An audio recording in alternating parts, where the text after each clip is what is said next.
저희가 독립기념일을 앞두고 시작에서는 어떤 포인트에 집중을 하면 될지 세 가지로 정리를 해드리도록 하겠습니다. 네. 오늘 첫 번째 키포인트는 어떤 키워드가 될까요?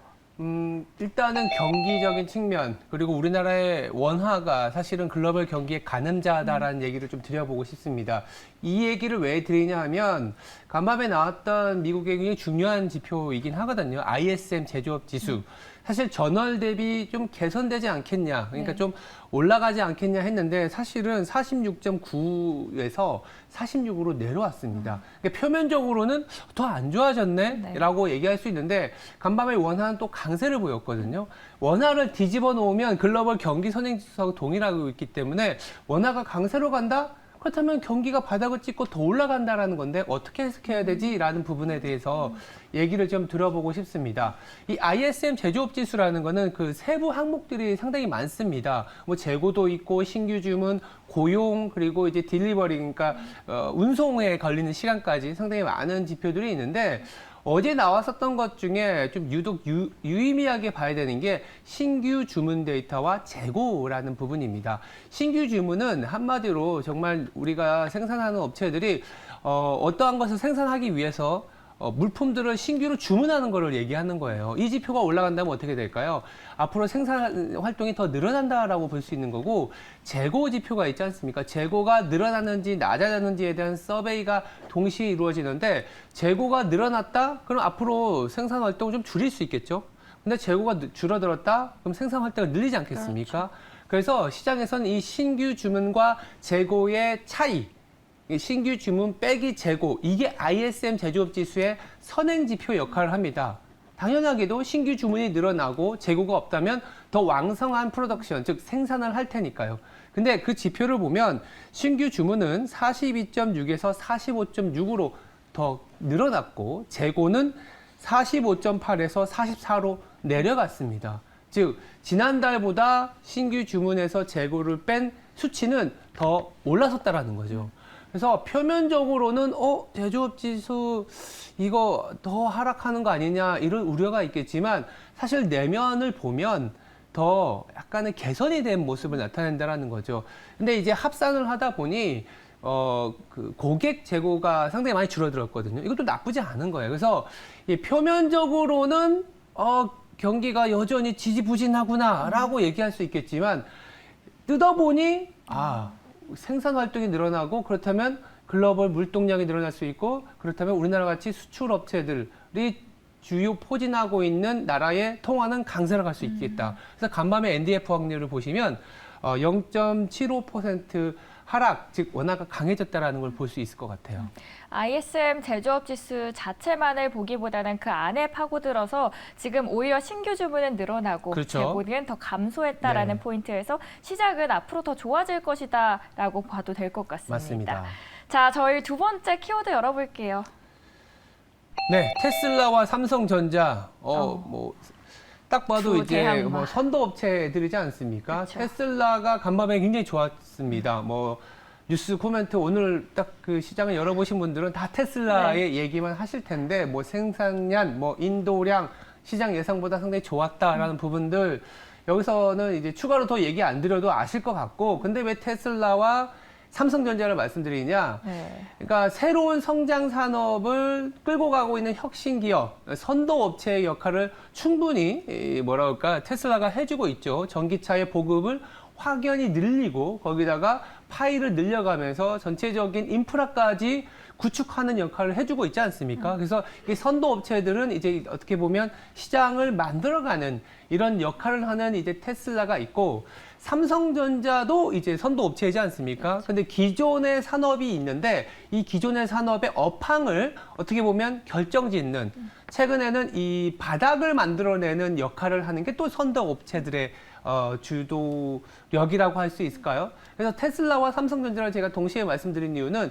뭔가 성장 산업에서 테슬라가 뭔가 삐걱삐걱 하는 것 같더라도 자기의 길 그리고 MS를 늘려가고 전체적인 파이를 키우는 본연의 역할을 잘 해주고 있고, 곧 있으면 우리 이번 주 후반에 삼성전자에도 가이던스가 나올 테고요. 반도체 메모리 업체에서도 사실 삼성전자가 선도 역할, 즉 업황의 바닥을 만들어주고 특히 나중에 갔을 때는 전체적인 산업이 업턴에서 반등을 해서 올라가는 그런 역할을 만들어준다라는 측면에서 얘기를 드렸고요.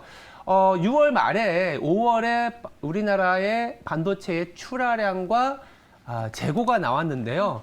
출하 재고 지수가 미세하게나마 4월 대비 5월이 올라왔습니다. 그 얘기는 뭐냐면 뭔가 반도체 쪽이 바닥을 찍었다 이런 얘기를 할 수 있을 것 같아요. 그렇다면 우리가 2분기 실적 시즌에 삼성전자, SK하이닉스 최근 주가가 굉장히 좋았는데 업황 자체가 그렇게 나쁘지 않을 수 있다라는 얘기들이 나오면서 선도 업체, 우리나라에선 사실 또 삼성전자, 하이닉스가 버텨줘야 되잖아요.